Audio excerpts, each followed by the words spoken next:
Hello, I'm Philip Snowden. I'm here at SMTA Guadalajara 2024, and I'm on the PARMI booth with Juan Arango. Juan, How are you, buddy?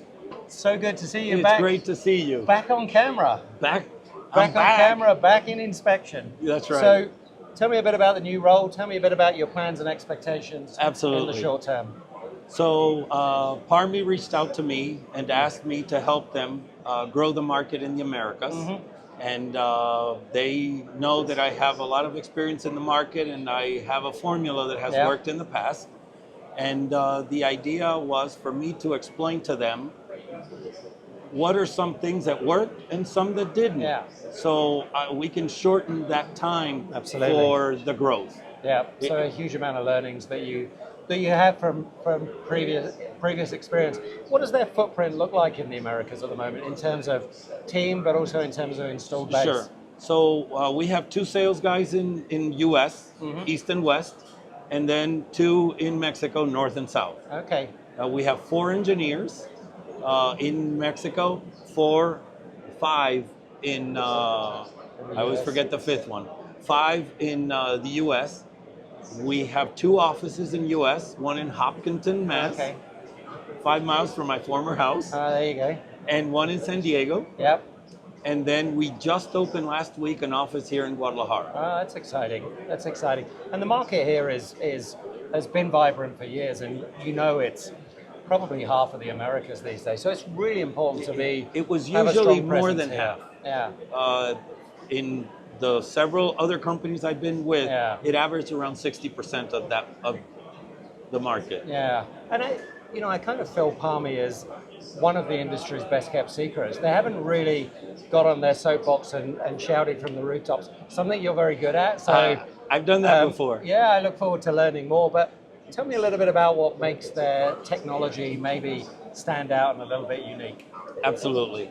So one thing that PARMI does different than everybody else, in the inspection world, there's 2 ways of inspecting.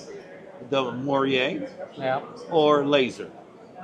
PARMI started with laser in 1998 and has been able to perfect it. Okay.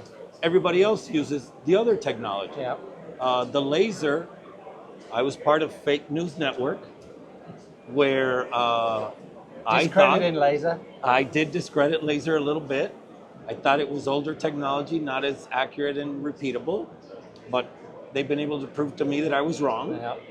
And so much that if you look at some of the machines that PARMI is now focusing on is semicon and microelectronics, where you need a very high resolution. If the laser weren't as accurate as it really is, we would not be able to inspect. And we have some machines for wire bonding and wafer, more than 60 machines in the market that with this ultra high resolution. So it's amazing.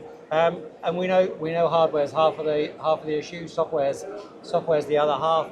And now we're seeing people think much harder about how they use AI within the inspection world.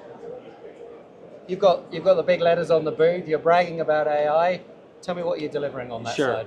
AI a lot of times is misunderstood or not defined correctly. What we're using AI right now is to shorten the time for a program, but different than everybody else in that we don't need a BOM, we don't need CAD data. When we inspect objects and then marry them. Okay. And as a matter of fact, we had a customer come in this morning with their own board, which nobody will do in a trade show. We ran their board, and they went, wow. Looked at one of the guys and said, "You're the programmer. You may need to update your resume." Absolutely, absolutely. But it's the opportunity to actually run multiple lines, multiple machines with a smaller number of people, because talent is an issue, competitiveness is an issue. Anything that can make them more efficient is valuable. What the key there is also, if you think about, you got your high volume and you got your low volume. In low volume, some people struggle in getting the program in time, and we can save close to 90% of the time for programming. So you can get stuff on new projects on the line faster and faster. Exactly.